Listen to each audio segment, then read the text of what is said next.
कहानी एक बुजुर्ग पिता लाचार पिता की कहानी है। वो पिता जो ढेर उम्र ढलने के बाद एक बेटी का जन्म देती है उसके वाइफ, और वो पिता धीरे धीरे बहुत ज़्यादा बुजुर्ग हो जाते हैं, काम करने में असमर्थ हो जाती है। तो धीरे धीरे उसका बेटी जो है वो बड़ी होते जाती है, वो 14-15 साल की हो जाती है। तो पिता से कहती है, पिताजी आप इतना मत काम करिए, नहीं तो आपका तबीयत और भी बिगड़ जाएगा। पिताजी कहते हैं, बेटी अगर हम मेहनत नहीं करेंगे, कार्य नहीं करेंगे तो हम लोग का भरण पोषण कौन करेगा। तो बेटी इससे रहा नहीं जाता है और वो धीरे धीरे अपने पिताजी के साथ रोज़ काम में हाथ बटाती है। एक दिन देर शाम को जब आ रही थी तो कुछ मनचले लड़कों ने उनसे छेड़खानी करना चाहा, लेकिन उस लड़की के हाथ में कुछ कार्य करने वाला हथियार था, जैसे कुदाली है और भी ढेर सामान, कुल्हाड़ी वगैरह उसके पिताजी के हाथ में था।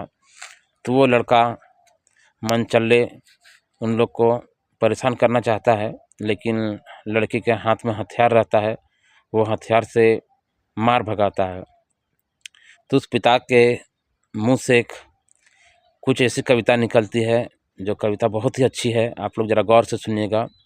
बेटी मत डर इन गद्दारों से, बेटी मत डर इन गद्दारों से, और काट डाल अपनी तलवारों से। बेटी मत डर इन गद्दारों से और काट डाल अपनी तलवारों से, पूरे देश विदेश गूंजेगी तेरी नारों से। बेटी मत डर इन गद्दारों से, बेटी मत डर इन हजारों से, ऐसा बिका हुआ आदमी मिलता है बाजारों से, निकाल के फेंक दो उन्हें मंदिरों और मज़ारों से। बेटी मत डर इन गद्दारों से, बेटी मत डर इन गद्दारों से। बेटी सबको मार भगाता है और पिता और बेटी घर आता है, आके अपना सुखमय ज़िंदगी जीता है। दोस्तों, ये कहानी से यही सीख मिलती है कि अपने बेटी को ऐसा हथियार बना दें ताकि कोई मन चले अगर उसको छूना भी चाहे तो वो छू ना पाए। इतने कहकर मैं अपने कहानी को समाप्त करता हूँ। नमस्कार, जय हिंद, वंदे मातरम।